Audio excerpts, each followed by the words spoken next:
A fire doesn't just begin, it needs a spark, fuel, and air. But when 3 separate blazes erupted simultaneously across the Hartwell Plantation in the Carolina Low Country on the night of August 14, 1823, one in the cotton gin house, another in the main residence's kitchen wing, and the third in the overseer's quarters nearly 300 yards away, investigators found themselves facing an impossibility. The local magistrate's report, sealed for 43 years and only discovered during courthouse renovations in 1866, contained a single handwritten note in the margin: "No rational explanation exists." What happened that night destroyed more than property. It unraveled a web of secrets so carefully maintained that an entire community had conspired, consciously or not, to keep them buried. And the most disturbing part? Nearly everyone involved knew exactly what was coming. Before we continue with the story of the Hartwell Plantation, I need you to do something important. If you're intrigued by historical mysteries that make you question what really happened, hit that subscribe button and turn on notifications so you never miss our stories. And I'd love to know, drop a comment telling me what state or city you're listening from. Are there any dark historical events from your area you'd like us to explore? Now, let's return to that August night in 1823, and the days that led up to it, because nothing that happened was truly sudden. The Carolina Low Country in 1823 was a landscape of extremes. Vast rice and cotton plantations stretched across the coastal plains, their prosperity built entirely on the labor of enslaved people, who outnumbered their enslavers nearly 6 to 1 in some counties. The Hartwell Plantation, situated along a tributary of the Cooper River about 18 miles northwest of Charleston, was neither the largest nor the wealthiest in the region, but it had earned a particular reputation, though few spoke of it openly. Thomas Hartwell had inherited the property from his father in 1819. He was 34 years old, educated in Charleston and briefly in Philadelphia, a man who prided himself on what he called efficient management practices. His wife, Catherine, 26, had come from a declining Charleston merchant family, bringing little dowry but excellent social connections.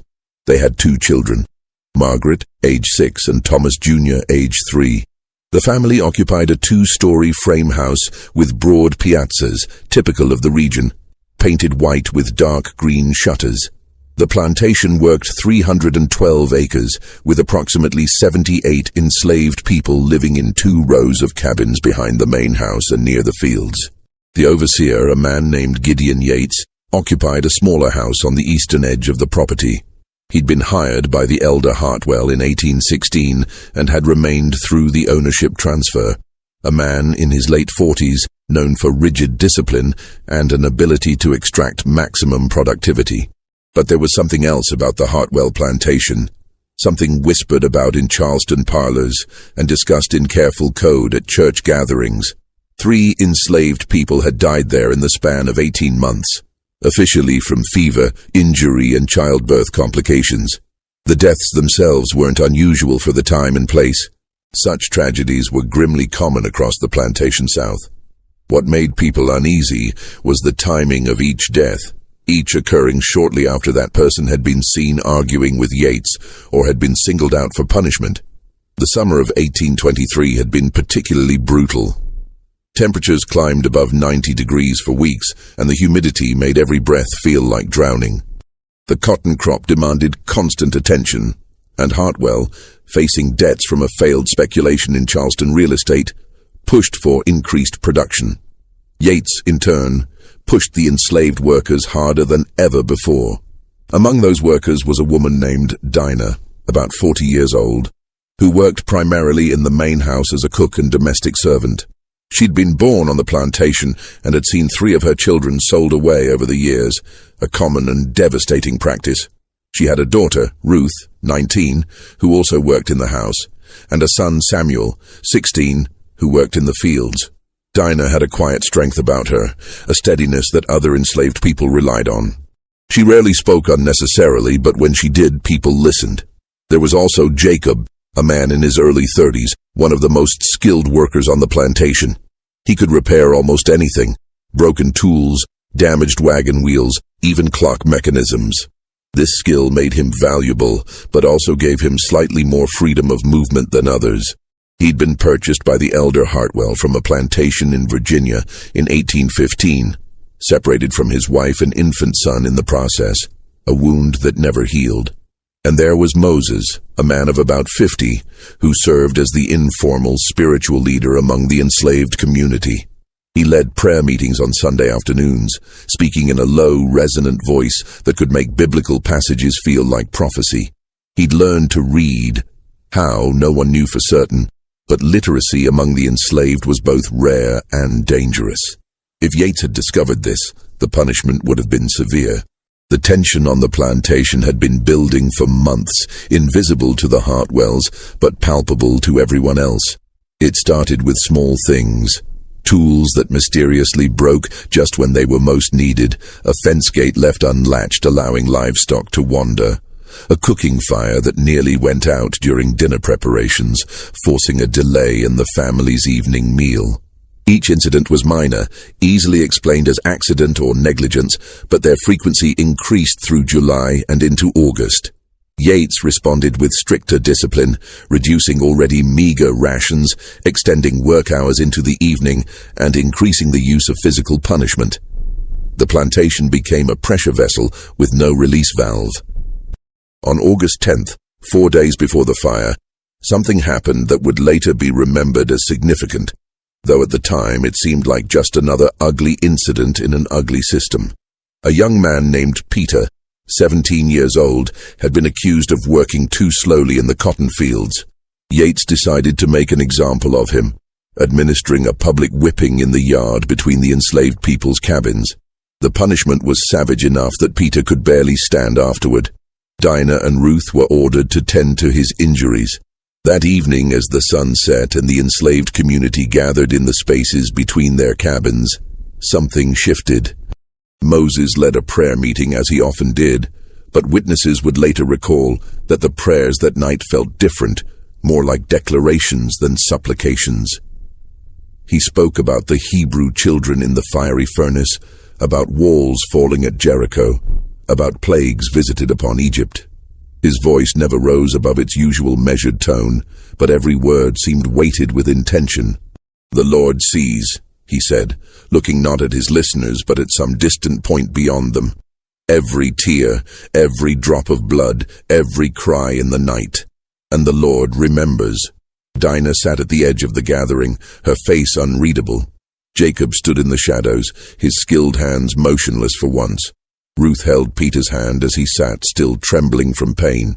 That night Hartwell sat in his study reviewing account books, calculating debts and projected profits. The numbers didn't align the way he needed them to. He needed a better yield, needed higher prices, needed fewer expenses. The people he enslaved were listed in those books as assets, their monetary value carefully noted. He saw only numbers.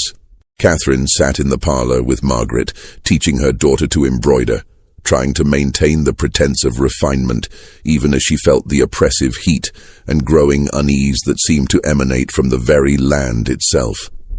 She'd heard the whispers about the plantation, about her husband's management, about Yates's methods. She'd chosen not to think about them too deeply. The next 3 days passed in a strange, suspended tension. The weather grew even hotter, the air so thick it seemed almost solid. Afternoon thunderstorms threatened but never arrived, leaving only dark clouds that massed on the horizon and then dissipated. The enslaved people worked in near silence, communicating through glances and small gestures.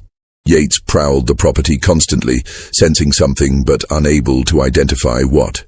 On the evening of August 13th, Dinah prepared the family's dinner as usual.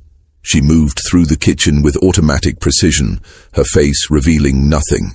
Ruth assisted her, their movements synchronized from years of working together. They served the meal, rice, ham, greens, biscuits, and the Hartwell family ate, discussing their plans to visit Charleston the following week, completely unaware of anything unusual. After the family retired, Dinah and Ruth cleaned the kitchen, banking the cooking fire as they did every night. They left the kitchen wing and walked back to their cabin. Dinah paused at the door, looking back at the main house, standing pale in the moonlight. Ruth watched her mother's face, seeing something she couldn't quite interpret. "Tomorrow," Dinah said quietly. It wasn't a question or a prediction, just a statement of fact. Jacob had spent the day repairing a broken wheel on one of the cotton wagons. As evening fell, he'd carefully organized his tools, accounting for each one with unusual precision.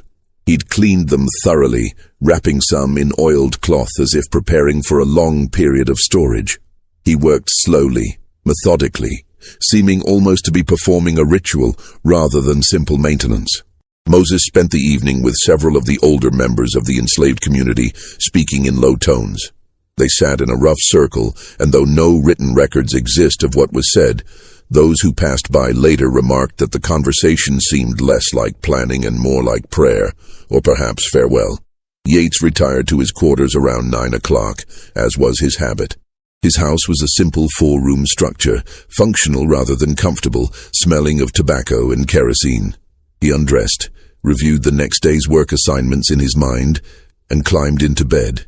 He fell asleep quickly, never a man troubled by conscience. The Hartwell family went to bed around 10. Thomas checked the locks on the doors, a nightly ritual. Catherine looked in on the children, both already asleep despite the heat. The house settled into quiet, only the occasional creak of wood adjusting to the cooler night air breaking the silence. Around 11:30, several enslaved people would later testify to hearing someone moving between the buildings. No one could, or would, identify who it might have been. The movements were purposeful but quiet, shadows drifting through shadows. At approximately 15 minutes past midnight, all 3 fires began.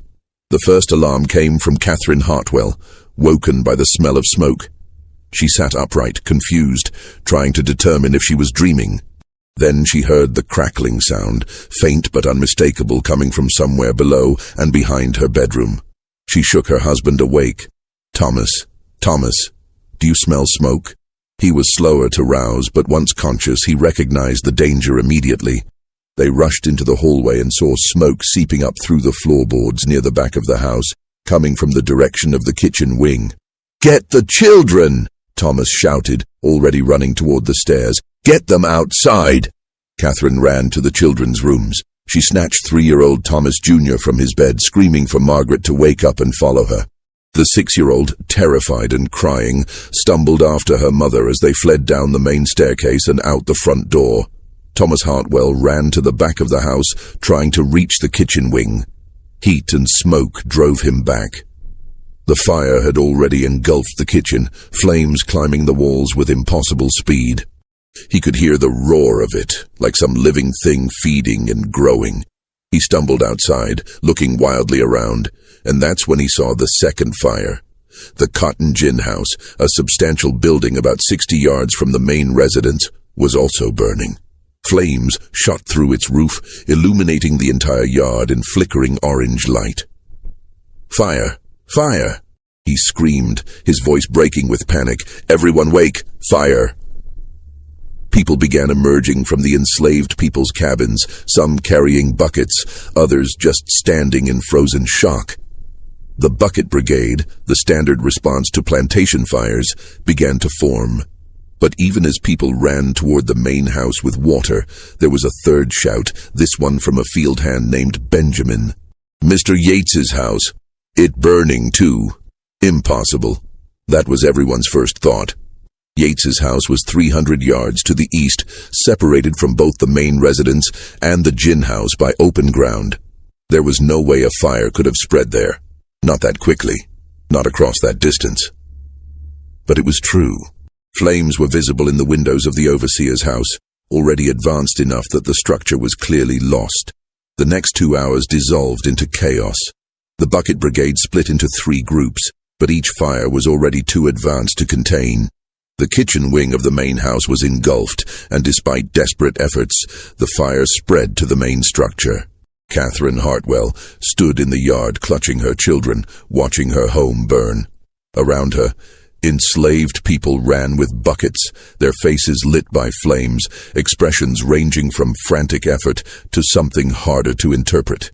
Thomas Hartwell abandoned the main house and focused his attention on the gin house, screaming orders, organizing men to form lines, demanding faster water delivery. But the gin house was full of highly flammable cotton and oil-soaked machinery. It burned like a torch, the heat so intense it was dangerous to approach within 20 feet. Several men ran toward Yates's house, but by the time they arrived, the structure was fully involved. They circled it, calling for Yates, getting no answer. The heat drove them back. They could do nothing but watch it burn. By 3 o'clock in the morning, all 3 buildings were reduced to smoking ruins. The main house had partially collapsed, only the front section and part of the second floor remaining. The gin house was gone entirely, just a pile of charred timbers and twisted metal. Yates' house had burned to the foundation, leaving only the brick chimney standing like a blackened tombstone. As dawn broke, painting the sky pink and gold in cruel contrast to the devastation below, Thomas Hartwell stood amid the ruins trying to comprehend what had happened. His wife and children sat on the grass near the carriageway, wrapped in blankets someone had retrieved from an untouched storage building. Around them, exhausted people collapsed where they stood, some crying, others silent. And Gideon Yates was nowhere to be found. A search party formed as soon as there was enough light to see. They approached the ruins of the overseer's house carefully, the bricks still radiating heat. What they found would become the subject of intense speculation and carefully worded official reports.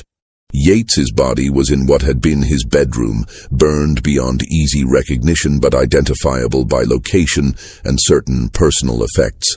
A metal belt buckle, a pocket watch, somehow partially intact. But there was something strange about the position of the remains. He appeared to have been lying in bed when the fire occurred, suggesting he'd either been overcome by smoke before he could escape or had been unconscious for some other reason. The plantation's elderly physician, Dr. Harris, was summoned from his home 5 miles away. He examined the scene as carefully as the condition of the remains allowed, and later wrote in his private journal, discovered after his death in 1841, that he suspected Yates had been dead, or at least unconscious before the fire consumed him. But he could never prove it, and his official report simply stated, "Death by fire." The investigation that followed was perfunctory. The local magistrate, William Crenshaw, arrived the next day with 2 deputies.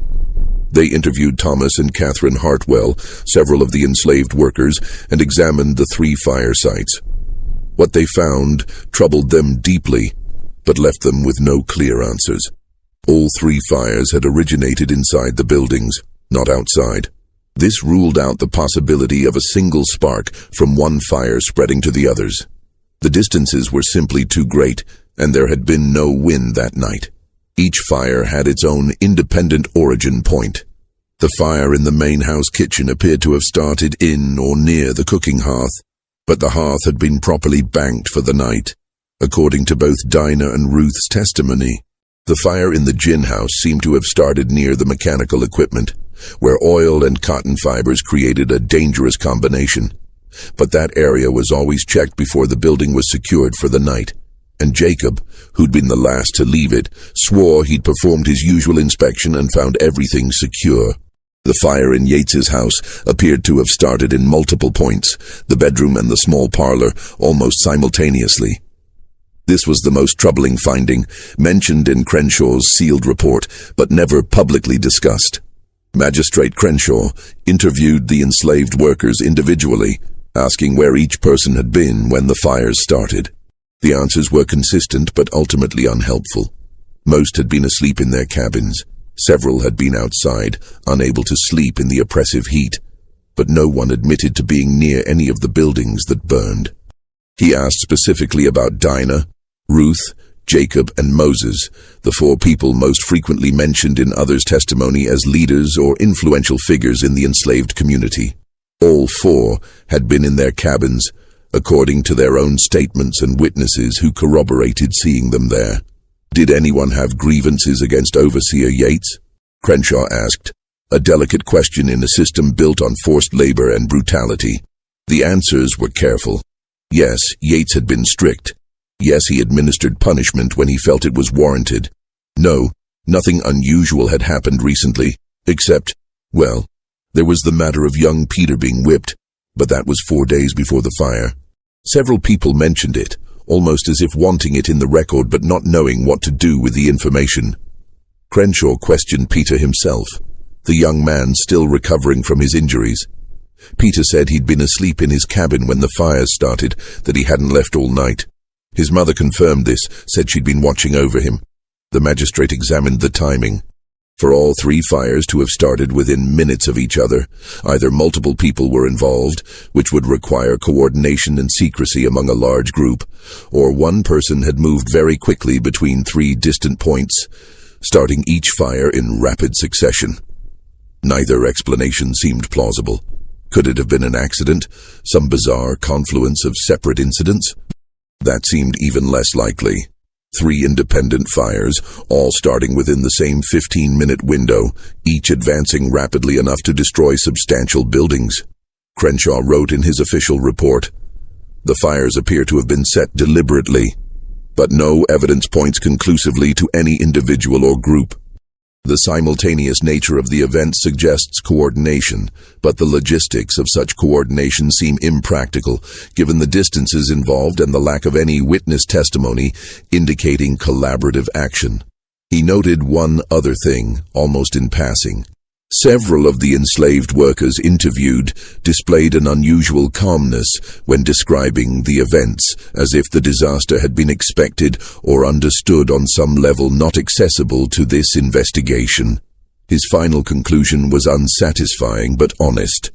Without additional evidence or testimony, this investigation cannot determine the responsible parties. The fires are ruled as suspicious origin, case to remain open pending new information. No new information ever emerged. The case was never solved, and Crenshaw's decision to seal parts of his report for 43 years suggested he'd found something that troubled him enough to hide it. Or perhaps he'd simply given up trying to explain the inexplicable. In the days and weeks following the fire, the Hartwell plantation became a scene of difficult decisions and fractured lives. Thomas and Catherine Hartwell moved temporarily into a tenant house on the property while considering their options. The financial impact was devastating. The main house had not been fully insured. The gin house represented a massive loss of equipment and stored cotton, and Yates' death meant finding and training a new overseer. But there was another problem, one that Thomas Hartwell confronted with increasing anxiety. The enslaved workforce knew something he didn't. He could see it in their faces, in the way they moved and spoke and looked at him. There was no open defiance, no rebellion, just a quiet awareness, a sense of shared knowledge that excluded him entirely. He called Moses to meet with him 3 days after the fire. They stood in the yard where the gin house had been, ash still drifting in the slight breeze. "You know something," Hartwell said. It wasn't a question. Moses looked at him with those deep-set eyes that seemed much older than his years. "I know what everyone knows, sir. There was a fire. 3 fires, at the same time, miles apart. Yes, sir, strange thing. More than strange, impossible."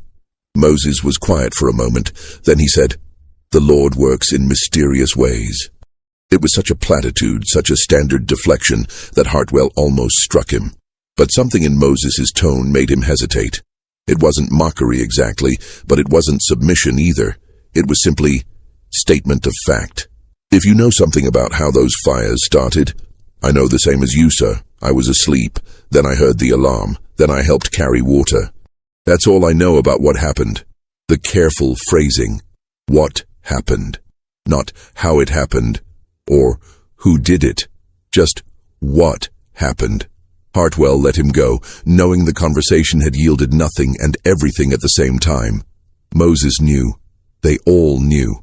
But knowing and proving were different things, and in the coded language of the plantation system, certain truths could exist without ever being spoken aloud. Catherine Hartwell had her own suspicions, focused primarily on Dinah and Ruth. They'd been the last to leave the kitchen that night. They'd banked the fire, they'd locked the door. The fire had started there. But when she questioned Dinah directly, the older woman's face remained impassive. "I did everything same as always, ma'am. Same as every night for 20 years. Fire was low, coals covered, nothing burning that shouldn't be. But something went wrong. Yes, ma'am, something went wrong."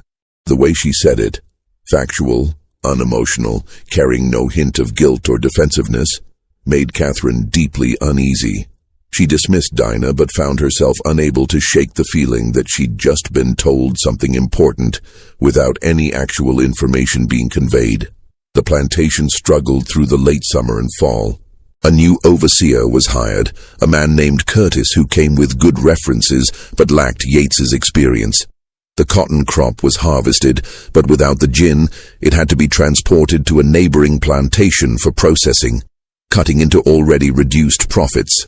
Thomas Hartwell spent more time away from the plantation, dealing with creditors in Charleston, trying to negotiate extensions on his debts. Slowly, almost imperceptibly, things began to change. The new overseer, Curtis, was not a gentle man. No overseer in that system could afford to be. But he was less cruel than Yates had been. He seemed to understand in some instinctive way that he was walking on ground where something had happened. Some line had been crossed, and that crossing it again would be unwise.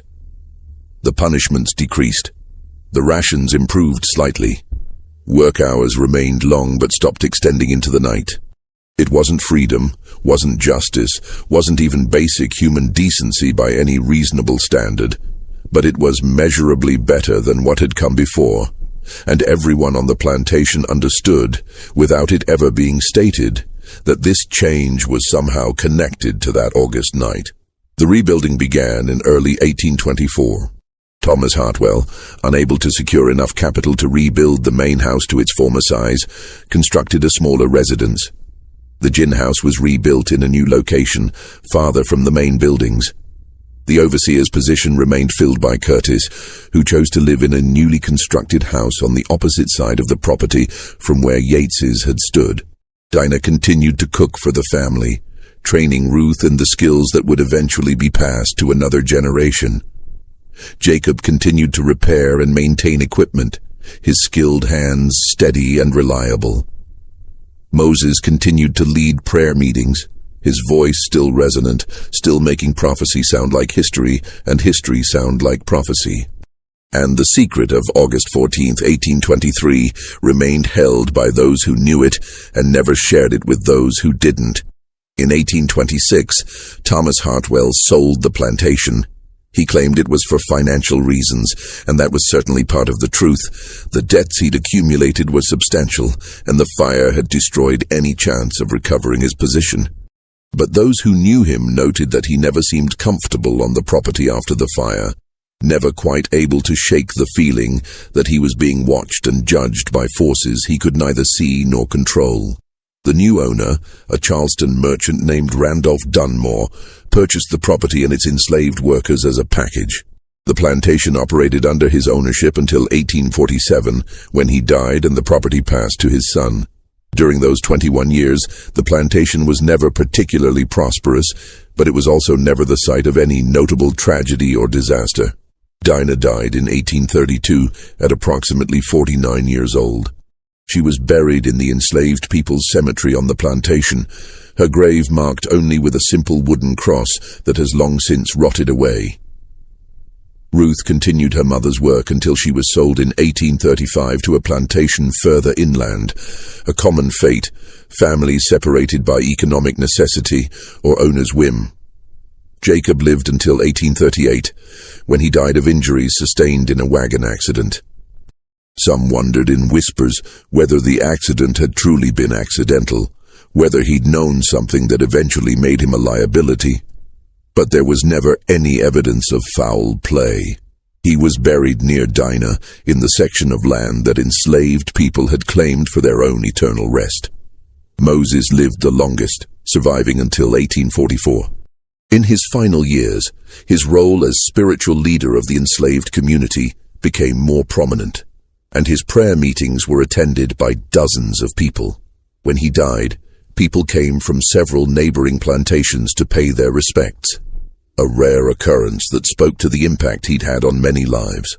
He was buried in the same cemetery, his grave eventually marked by a field stone on which someone had scratched a rough cross. The three of them, Dinah, Jacob, and Moses, were remembered by the enslaved community long after their deaths. Stories were passed down, though always carefully, always in coded language that could be interpreted multiple ways depending on the listener. They understood things, old-timers would say. They knew what was needed, others would add. That night, the three fires burned. Some would whisper, justice came in the only way it could. But it was always speculation, always implication, never direct statement. The secret, if secret it was, remained protected by those who held it. Peter, the young man whose whipping had preceded the fire, lived until 1863. He was 40 years old when the Civil War finally reached the Carolina Low Country and Union forces occupied the region. In the chaos of the war's end and the beginning of Reconstruction, he gained his freedom. He lived another 4 years as a free man, working as a laborer in Charleston, before dying of yellow fever in 1867. He never spoke publicly about August 14, 1823. Though some claimed he carried scars from that night's whipping until the day he died, physical reminders of the system that had brutalized him and so many others. The Hartwell plantation itself changed hands several times in the decades following Thomas Hartwell's sale. Each owner tried to make the property profitable with varying degrees of success. The main house that replaced the burned one still stood as of 1860, though by then it showed signs of neglect. The Civil War brought destruction to much of the Low Country, and the Hartwell property did not escape damage. By 1868, the plantation system had collapsed, the enslaved people freed, and the economic structure of the entire region transformed. The former Hartwell plantation was divided and sold in parcels.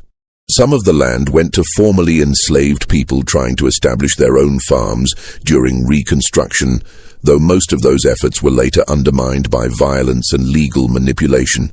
Other parcels were purchased by northern investors or local whites trying to adapt to the new economic reality.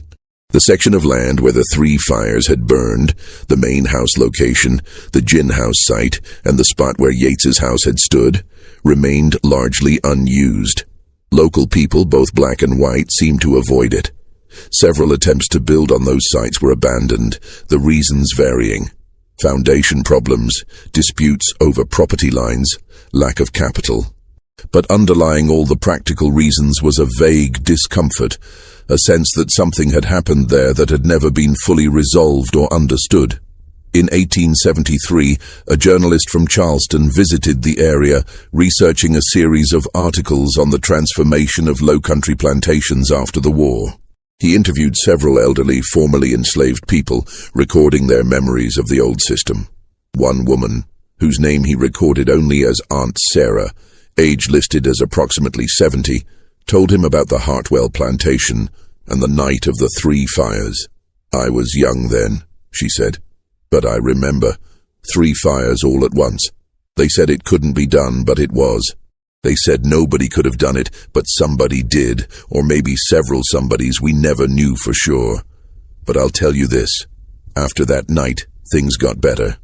Not good, but better, and sometimes that's the most you can hope for. Sometimes that's what justice looks like." The journalist asked her if she knew who had started the fires. She looked at him with eyes that had seen slavery, war, and freedom, and said, "I know what everybody knows. There was 3 fires. They burned, and some things that needed burning got burned up." He pressed her, but she would say nothing more. He interviewed several other people, getting similar responses. Acknowledgement of the fires, vague suggestions of justice or divine intervention, but no direct accusations or confessions. He eventually abandoned that part of his article, deciding it was impossible to get clear information about events 50 years in the past. But he wrote in his personal diary, never published during his lifetime, "There is a story here, carefully guarded. The people I interviewed know more than they're telling, but they've kept the secret for half a century and have no intention of sharing it with a stranger. Whatever happened that night, Whoever was responsible, they've become part of a collective memory that serves a purpose beyond historical accuracy. They've become symbol and lesson combined, a reminder that the impossible can happen when enough people will it into being. The mystery of the 3 simultaneous fires at the Hartwell Plantation has never been solved in any official sense. No confession was ever made, no evidence ever emerged that conclusively identified the person or people responsible. The sealed portions of Magistrate Crenshaw's report, discovered in 1866 during courthouse renovations, added few new facts, but confirmed what many had suspected.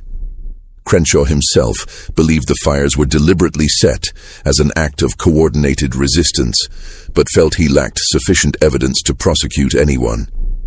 His private notes found with the report included this passage. The logistics suggest either one person moving with impossible speed and precision, or multiple people acting in perfect coordination without any detectable communication. Neither seems plausible, yet one must be true. The alternative, that 3 unrelated accidental fires occurred simultaneously in 3 separate locations, is statistically impossible. I am forced to conclude that this investigation has failed, not for lack of diligence, but because the truth is being protected by a community that sees no benefit in revealing it. Perhaps they are right. Perhaps some truths are best left unspoken.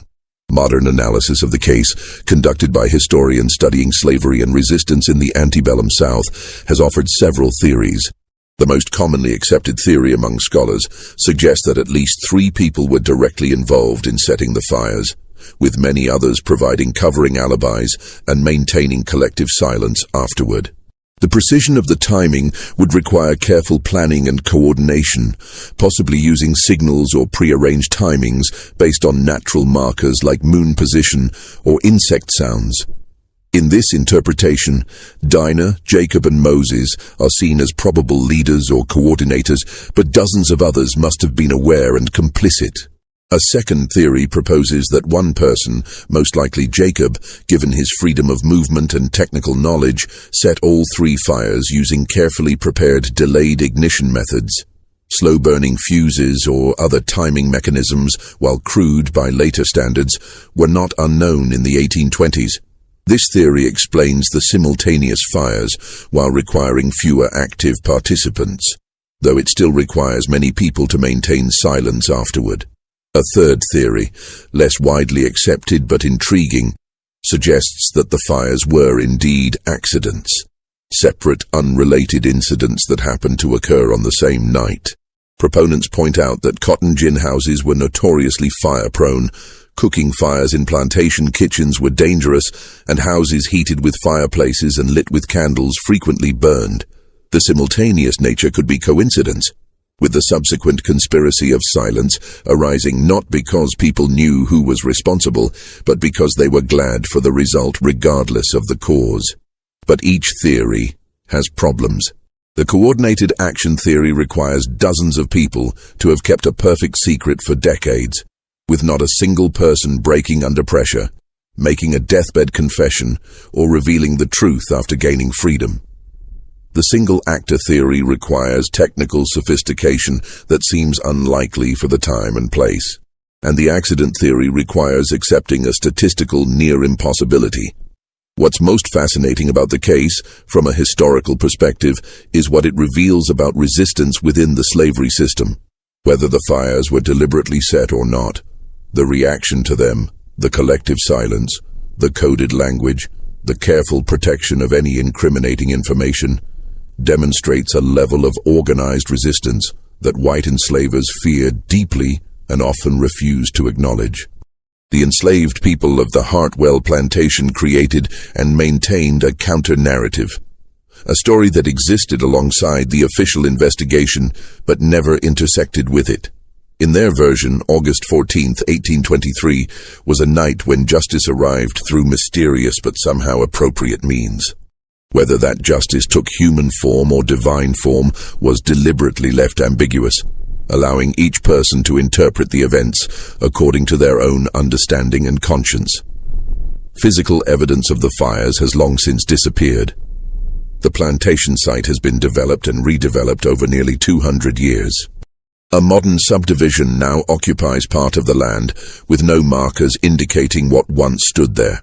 The enslaved people's cemetery, where Dinah, Jacob, and Moses were buried along with dozens of others, was located on a section of land that became a county road in the 1920s. The bodies were never formally relocated, and the cemetery's exact location is now lost. But the story persists, passed down through generations of descendants, both of the enslaved and the enslavers. It exists in family histories, in local folklore, in academic studies of slavery and resistance. The details vary depending on the teller. Some versions emphasize divine intervention, others human cunning, still others the simple coincidence of multiple events. But the core remains the same. On August 14, 1823, 3 fires burned simultaneously across the Hartwell plantation, destroying property, killing an overseer, and changing the lives of everyone involved. The question of who did it has never been answered and likely never will be. But perhaps that's not the most important question. Perhaps the more significant question is, why does it matter? Why has this particular incident been remembered, studied, and discussed for 2 centuries, while countless other acts of resistance and rebellion have been forgotten? Maybe it's because the 3 simultaneous fires represent something larger than a single act of resistance or revenge. They represent the impossibility at the heart of the slavery system itself, the impossibility of keeping human beings in bondage indefinitely, the impossibility of maintaining absolute control over people who retain their capacity to think and plan and act, the impossibility of predicting or preventing resistance when the alternative is endless suffering. The fires were impossible in the same way that slavery was supposed to be permanent and inevitable. Both impossibilities turned out to be false. The fires proved that determined people could accomplish what seemed logistically unfeasible. And the fires, in their own small way, foreshadowed the much larger fires that would eventually burn across the entire South during the Civil War, destroying the slavery system itself. For the people who lived through that night, the truth of what happened and who was responsible may have been clear. For those of us looking back across 2 centuries, we can only see shadows and echoes. But perhaps that's appropriate. Perhaps the ambiguity, the unanswered questions, the carefully maintained silence are all part of what makes the story meaningful. The people who knew, who really knew, took their knowledge to their graves. They left behind only the facts that couldn't be disputed. 3 fires, 1 night, 1 overseer dead, and a plantation that was forever changed. The rest is mystery, speculation, and the kind of justice that exists outside official systems and documented histories. On hot August nights in the low country, when the air is thick and the sky heavy with clouds that won't release their rain, some people claim they can still smell smoke drifting across the land where the Hartwell plantation once stood. It's almost certainly imagination, the power of suggestion combined with atmospheric conditions that remind one of fire. But local storytellers like the image, and so it persists. The story of the 3 fires has become part of the region's identity, a reminder of the dark history that shaped the land and the people who live on it. It's taught in some local schools, included in historical tours, and referenced in academic work about slavery and resistance in the antebellum South. But the deeper story, the one about who did it and how and why, the one that Dinah and Ruth and Jacob and Moses and dozens of others knew but never told, that story remains locked away, protected by time and death and the decision of an entire community to keep their secrets. Maybe that's how it should be. Maybe some victories, achieved through methods that were necessary but could never be openly acknowledged, deserve to be celebrated without being fully explained. Maybe the mystery is part of the memorial, a way of honoring not just what was done, but the courage it took to do it and the discipline it took to never speak of it afterward. What do you think of this story? Do you believe it was coordinated action, a lone actor, or impossible coincidence? Could something like this really have happened, or has 2 centuries of storytelling turned fact into legend? Leave your comment below with your theory.